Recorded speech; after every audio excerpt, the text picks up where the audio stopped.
Okay, yes. The impact which the prize will have on your projects in the future. Can you tell us about the impact?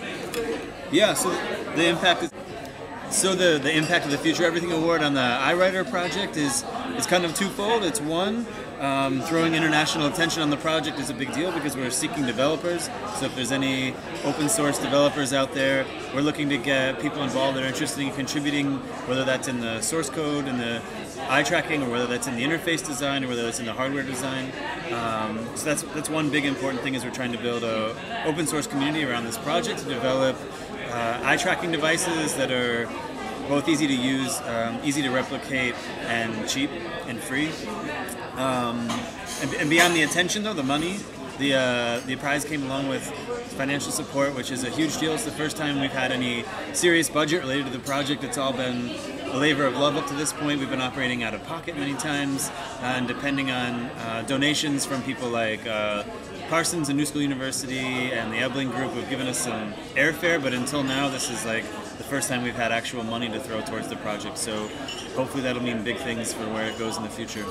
Okay, and yes, the source or the origins of your project, can you tell us about how did it start? Yeah, so we got introduced to Tony Kwan, who's known as 10th One, and he's an artist and community activist that has ALS, which is a degenerative disease. It's more commonly referred to as Lou Gehrig's, and so over the course of the last 7 or 8 years, he's slowly lost all movement except for his eyes, so he's become completely paralyzed. And the original implementation of the project was just to make drawing software so that he could write graffiti again. He's generally an artist, but he's most well known for a lot of the graffiti work he did in Los Angeles in the 90s.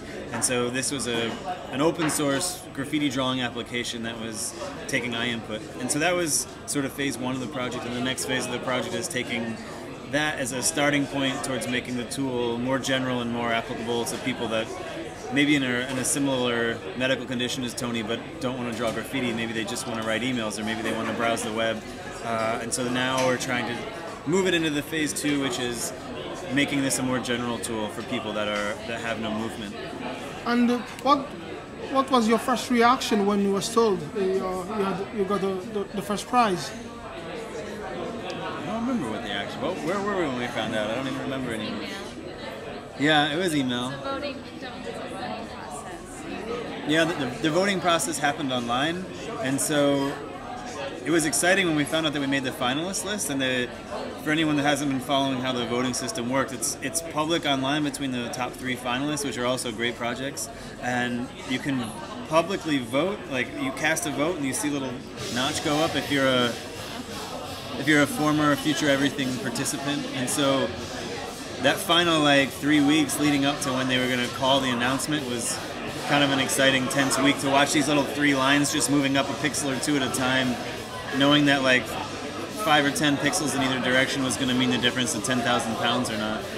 Okay. And your final impression of the festival, did you like it, and why? Yeah, no, the festival was great. It was nice. It was a mix of a lot of familiar faces I hadn't seen before, both in the arts and in the tech scene, but as well as a lot of new people that I hadn't met before. Met some local artists as well as international artists. The festival is also a nice mix of sort of formal presentations and sort of planned panels, as well as very informal and more chaotic sort of unconference style panels, and so it was nice to be a part of both. I had presentations on both sides of that and sort of enjoyed both. Okay, and has a word of inspiration for people who want to develop similar projects, what you would say?